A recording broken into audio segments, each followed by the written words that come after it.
Chapter strong कैसे करें उसके ऊपर बताऊंगा। 11th 12th ड्रॉपर तीनों जन देख सकते हैं ये वीडियो को।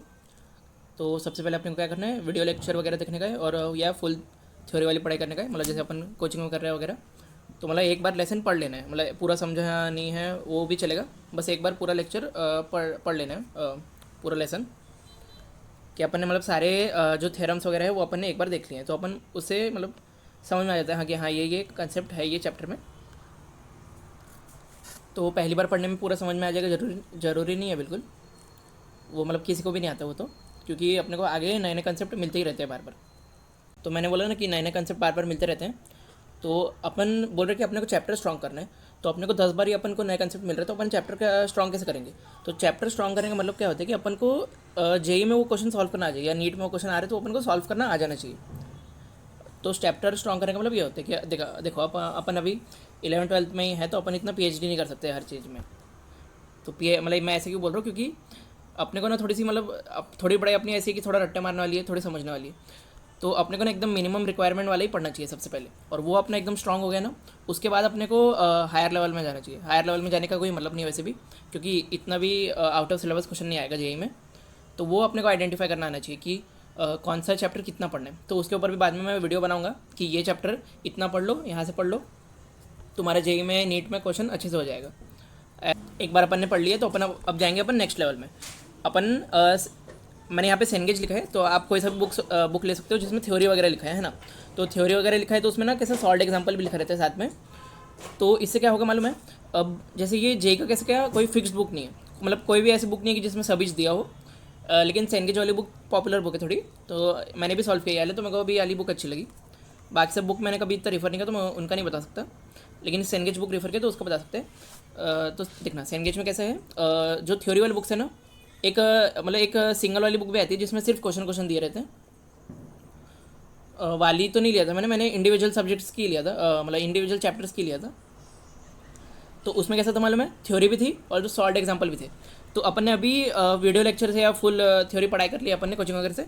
तो अब अपने को सेल्फ स्टडी पे आना है। अब अपन सेल्फ स्टडी में अपन सबसे पहले क्या करेंगे, अपन ना सॉल्ड एग्जाम्पल सॉल्व करेंगे। हाँ, वो बुक में जितने भी दिए हैं। तो इससे फ़ायदा क्या होगा मालूम है, जैसे अपन कोई चैप्टर पढ़ रहे हैं उसमें 10 कंसेप्ट है ना। तो वो 10 कंसेप्ट के ऊपर सॉल्ड एग्जाम्पल दिए रहेंगे बहुत सारे। तो 10 के ऊपर जैसे मान लो हर में 2 एग्जाम्पल भी दिए तो अपन 20 क्वेश्चन सॉल्व कर ले रहे हैं ना। तो जैसे इसमें कोई क्वेश्चन अपन को नहीं जमा, तो बाजू में थ्योरी भी दी है, तो अपन अपनी थ्योरी और स्ट्रांग हो जाएगी ना। अपन मतलब कहीं कहीं जगह पे कच्ची थी अपनी थ्योरी, तो वो अपनी स्ट्रांग हो जाएगी फिर वो पार्ट में है ना।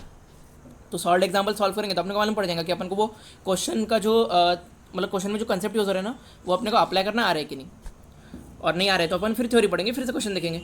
और ये कैसे क्वेश्चन कैसा सॉल्ड एग्जाम्पल के मालूम है, ये सब्जेक्टिव क्वेश्चन है। सब्जेक्टिव मतलब इसमें ऑप्शंस नहीं है ABCD।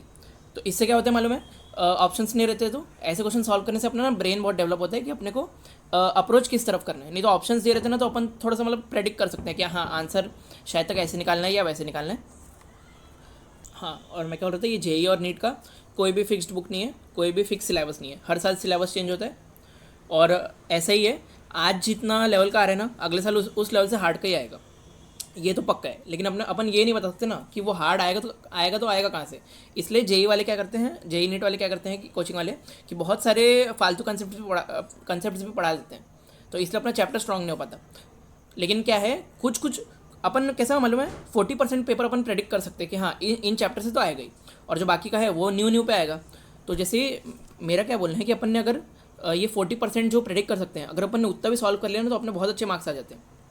जैसे मेरा ही देख लो, जेई मेंस 2021 में फरवरी में मेरे 98 परसेंटाइल आए थे। 98 परसेंटाइल का मतलब क्या होता है कि अपन 98% बच्चों से आगे, और मेरा रैंक आया तो 20,000 है ना। तो मैंने सिर्फ 50% मार्क्स ही लाया था, और मैंने सिर्फ प्रीवियस ईयर पेपर पढ़ा था। और मतलब मैं ड्रॉप ईयर था मेरा ये 2021, मैंने सिर्फ प्रीवियस ईयर पेपर पढ़ा था।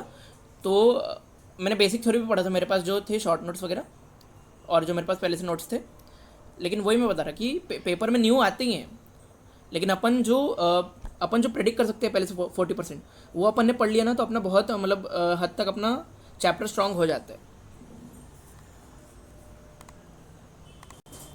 लोग बोलते हैं एनसीईआरटी पढ़ लो, एनसीईआरटी पढ़ लो, तो एनसीईआरटी में भी एकदम नहीं दिया है सब चीज़ें।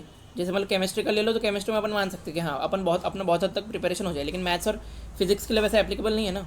तो अपन ने ये 3 स्टेप पहले कर लिए ना, तो अपना ओवरऑल चैप्टर अपना हो जाते हैं, मतलब काम चलो अपना हो जाते हैं। काम चलाओ भी नहीं, मतलब बहुत हद तक हो ही जाते हैं, क्योंकि अपन पहली बार पढ़ रहे हैं ना, तो अपन बहुत उसको अच्छे से पढ़ते हैं। मतलब बाद में क्या होता है, अपन रिवाइज नहीं करो तो अपन भूल जाते हैं, ऐसा सब होता है। अपन वो चैप्टर को अपन ग्रांटेड ले लेते हैं कि हाँ अपने को तो ये याद ही है, अपने पढ़ा ही था पहले। लेकिन फिर भी अपना एकदम अभी डेवलप नहीं हुआ है माइंड कि अपन बहुत सारे क्वेश्चन, मतलब अलग अलग डिफरेंट टाइप्स के अपन क्वेश्चन सॉल्व कर सके, है ना। तो ये जो मैं बुक बताया था ना, इसके सिर्फ पहले सॉल्व एग्जाम्पल ही करना है अपने को, है ना। जो उसके जो एक्सरसाइज वाले क्वेश्चन है ना, वो बाद में करना, उसका मैं बाद में बता दूँ कब करना है ना। तो अपन जेई मेंस की बात करते। तो जेई मेंस में अभी कैसा हो रहा है मालूम है रिसेंट पे, कि जेई एडवांस की जो ओल्ड वाले पीवाईक्यू है ना, पीवाईक्यू है ना, प्रीवियस ईयर क्वेश्चन होते हैं। तो मतलब 2010 के पहले के जो है ना, मतलब ये जेई वगैरह कब से होते हैं, 90s से होता है ना। हाँ, तो ये अपना जो आईआईटी वाला पेपर है, ये अपना 1980s से हो रहा है ना। तो इसमें कैसा है कि पहले से बहुत सारे कंसेप्ट पूछे गए हैं, और अभी मालूम है जो पहले कंसेप्ट पूछे गए हैं ना, वो अभी जेई मेंस में आ रहे हैं। जेई एडवांस के ओल्ड पीवाई के क्वेश्चन जेई मेंस में आ रहे हैं। तो जेई एडवांस के जो ओल्ड पीवाईक्यू है ना, मतलब 2010 के पहले के जो हैं, वो सारे सॉल्व कर लेना, है ना। अपना ये 3 स्टेप हो गए, उसके बाद यहाँ पे जंप करना। मतलब ये ऐसा नहीं कि एडवांस है तो मतलब बहुत हार्ड ही होंगे, बहुत मतलब इजी कंसेप्ट भी है इसमें, मतलब इतने मतलब लॉजिकल कंसेप्ट भी है कि अपन अपना ना थोड़ा अपना कैसा चैप्टर का बेस अपना डेवलप हो जाता है, और ज़्यादा डेवलप हो जाते हैं।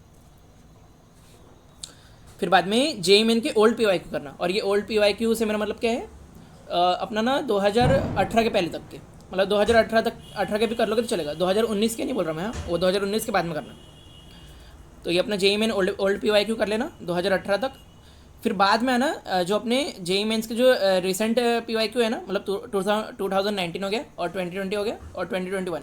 तो मैं इनके लास्ट में क्यों करने बोल रहा हूँ, क्योंकि ये इसमें ना बहुत सारे पेपर हुए हैं। मतलब क्या पहले कैसा होता था, साल में एक ही पेपर होता था। अभी कैसा जेई मेन साल में 2 बार भी हो रहा है, और मल्टीपल शिफ्ट्स में हो रहा है। मतलब कैसा होता है कि 9 लाख बच्चे दे रहे हैं, तो उनको 1.5 लाख में बांट देते हैं 3 दिन।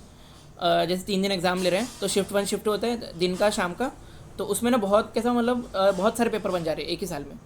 तो उसमें ना वैरायटी ज़्यादा आ नहीं पा रही है, ऐसा टाइप से हो रहा है। थोड़े से रिपीटेड क्वेश्चन भी आ रहे हैं उसमें, तो वो करना ना एकदम थोड़ा सा मतलब हैप्टिक हो जाता है, अपने को बहुत टाइम लगता है। इससे पहले बोल रहा हूँ कि ये स्टेप वाइज ऐसे करने का। हाँ, फिर ये भी क्लियर कर लिया ना, तो अब अपना चैप्टर बहुत स्ट्रांग हो गया, ऐसा मान लो, बहुत हद तक अपना स्ट्रांग हो गया। तो अब अपनी बारी क्या आती है मालूम है, अपन ये चैप्टर को कितना मतलब ढंग से याद रख सकते हैं अगर नेक्स्ट टाइम तक। मतलब बहुत ऐसा होता है कि अपन 2 साल पढ़ रहे हैं, है ना, जेई का जैसे, और अपन ड्रॉप भी ले रहे हैं। जैसे कभी अभी कोरोना आ गया था, तो अभी तो 1 साल और डिले हो गया था। तो मान लो अपने को 2.5 साल तक तो याद ही रखना है सब चीज़, अपन ड्रॉप नहीं ले रहे तब भी। तो अब अपने को तैयारी करनी है कि अपन उस चैप्टर को कितना याद रख सकते हैं, कितने टाइम तक याद रख सकते हैं, है ना। तो इसके लिए अपने को शॉर्ट नोट्स बनाने हैं अब। तो शॉर्ट नोट्स कैसे बनाने मालूम है, अब देखो, अपने को नहीं मालूम है कि अपन ने जितने भी कंसेप्ट पढ़े हैं उसमें से कौन से इंपॉर्टेंट है, कौन से फालतू है। अब अपने को ये कैटेगराइज करना है, और जो अपने इंपॉर्टेंट कंसेप्ट है ना, उसमें से ही अपने को शॉर्ट नोट्स बनाने का है। तो ये कैसे करना मालूम है, 1 आवर रिविजन वीडियो देखने का। मैं बता देता हूँ कौन से 1 आवर रिविजन वीडियो देखने का है। तो उनके ना वीडियोज़ देखने का है ना, और ना क्या करना मालूम है, पेज लेना। पेज अपन ने लिए तो उसमें 3 भाग करना पेज के, और यहाँ से लिखते जाना। पहले यहाँ लिख दिए, फिर यहाँ लिखना, फिर यहाँ लिखना। तो मैं ये शॉर्ट नोट्स बनाने क्यों बोल रहा हूँ, शॉर्ट नोट्स बनाने इसलिए बोल रहा हूँ क्योंकि कैसा अपन जैसे अपने बुक में अपन ने 10 पेज में लिखे हैं ना चैप्टर, तो अपन को 10 पेज एकदम बार बार पलट के देखना पड़ता है। अपने को कुछ जैसे छोटा सा कंसेप्ट देखना है ना, और 10 पेज में आता नहीं चैप्टर, अपन ऐसा 20-30 पेज अपने भर ही जाते हैं, उससे ज़्यादा भी भर जाते हैं। तो अपने को एकदम जल्दी से कुछ देखना है। अपने को ऐसे याद आ गया, अपन क्वेश्चन सॉल्व करें, अपने को नहीं जमा, अपने को देखने का है कि याला कंसेप्ट कहाँ था, अपन कुछ फॉर्मूला में एरर कर रहे हैं क्या। तो शॉर्ट नोट्स से अपन बहुत जल्दी देख सकते हैं। तो ये शॉर्ट नोट्स का भी बता देता हूँ मैं कहाँ से सर्च करना।